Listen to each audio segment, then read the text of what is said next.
वालेकुम friends, welcome back. Drama serial Malkiya, जिसकी आने वाली एपिसोड में हम देखेंगे कि जैसे ही जावियार घर वापस आता है तो किरण ने पिज़्ज़ा मंगवाया होता है और जावियार को खाने की ऑफ़र करती है, मगर जावियार रद्द कर देता है और साथ ही कहती है कि आज मुझे बहुत हैरत हुई। पिज़्ज़ा मंगवाया और डिलीवरी बॉय पैसे लिए बगैर ही वापस चला गया। मैं उसे बुलाती रही मगर जब देखा तो वो वहाँ पर था ही नहीं। जावियार ये बात सुनकर थोड़ा अटपटा सा जाता है कि आखिर पिज़्ज़ा बॉय आया, पिज़्ज़ा दिया और पैसे लिए बगैर वापस क्यों चला गया। उसके जहन में अजीब सी कश्मकश है। उसे लग रहा है कि जैसे कोई जानबूझकर ही आया था, जानबूझकर किरण को पिज़्ज़ा दिया और यहीं अभी हमारे घर में ही है, अभी घर से गया ही नहीं।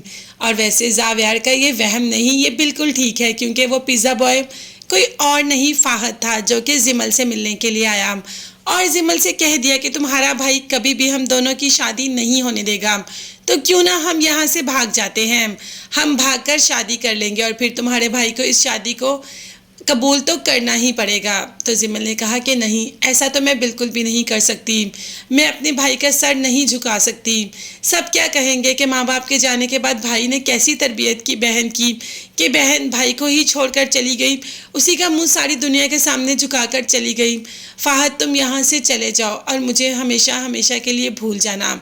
दूसरी तरफ एकदम जहन में ख्याल आ ही जाता है कि ये कोई ना कोई हमारे घर में है, इसीलिए चारों तरफ अलर्ट कर देता है कि कोई भी यहाँ से बाहर नहीं जाना चाहिए, सिक्योरिटी टाइट कर दो, जो भी है वो इस वक्त घर में मौजूद है और उसे तो मैं ढूंढ कर ही रहूँगा।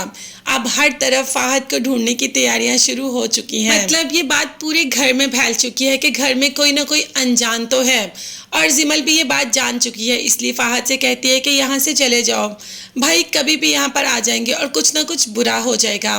खैर फाहद तो वहाँ से चला जाता है और हाँ, सबसे पहले वाकई ही जावियार जिमल के कमरे में आता है। जब देखता है तो कोई नहीं होता और जाने ही लगता है कि फ़ोन पर बेल होती है तो फ़ोन उठा लेता है और दूसरी तरफ कोई और नहीं, हमारी सोहा ही मौजूद होती है, जो कि जिमल से कह रही होती है कि जिमल तुम परेशान मत होना, फाहद मेरे पास है, यहाँ पर सेफ है, इसलिए तुम उसकी वजह से परेशान ना हो। अब ये सारी बात तो जावियार ने सुन ली, उसे पता चल गया कि फाहद को पनाह सोहा ने दी है।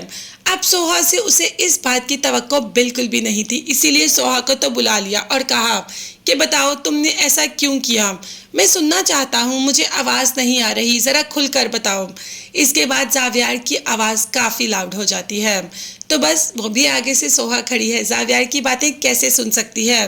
फ़ौरन ही उसे कह दिया कि अपनी आवाज़ नीची करो, मुझे ऊंची आवाज़ सुनने की आदत नहीं है और आइंदा मेरे साथ इस टोन में बात बिल्कुल भी मत करना। बाकी रही इस घर की बात, तो हाँ, हम तुम्हारे घर में रहते हैं, तुम्हारी जॉब करते हैं, तो तुम्हें क्या लगता है कि तुमने मुझे खरीद लिया, अभी तुम्हारा ये घर छोड़कर जा रही हूँ। जावियार ने भी कह दिया कि गेट आउट, अभी यहाँ से चली जाओ, मुझे तुम यहाँ पर नज़र नहीं आनी चाहिए। अभी सोहा घर से निकलती ही है कि जावियार फ़ौरन से पहले परेशान हो जाता है और सोहा को मनाकर ले आता है और सोहा की बात भी मान लेता है। सोहा जावियार को कन्विंस कर लेती है फाहद की और जिमल की शादी के लिए, और अब शादी पे दोनों ही आंखों आंखों में कुछ और ही बातें कर रहे होते हैं।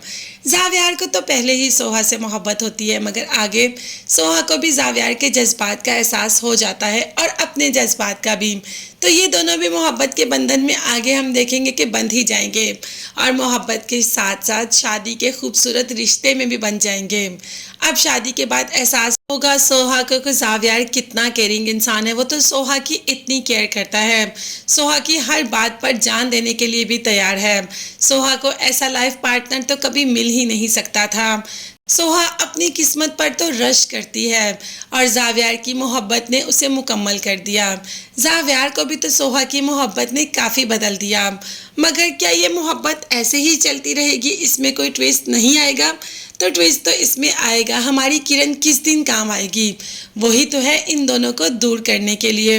वो इन दोनों को इतना खुश कैसे देख सकती है, तो बस वो इन दोनों के रिश्ते में दरार डालने की कोशिश करेगी और किरण अपने इस मकसद में कामयाब भी हो जाएगी कुछ देर के लिए। मगर मोहब्बत करने वाले दूर थोड़ी रह सकते हैं। आखिर ये दोनों अपनी सारी मिसअंडरस्टैंडिंग भुलाकर दोबारा एक दूसरे के करीब आ जाएंगे। तो आपको आने वाली एपिसोड्स कैसी लग रही हैं कमेंट्स में ज़रूर बताइएगा। अपना फेवरेट कपल भी बताइएगा कि आपका फेवरेट कपल इस पूरे ड्रामे में कौन सा है। साथ ही साथ चैनल को लाजमी सब्सक्राइब कीजिएगा। मुझे और मेरी फैमिली को अपनी कीमती दुआ में याद करें। बेल आइकन भी प्रेस करें ताकि हर वीडियो आप तक बआसानी पहुंच सके। नेक्स्ट वीडियोस तक के लिए अल्लाह हाफिज़, बाय बाय एंड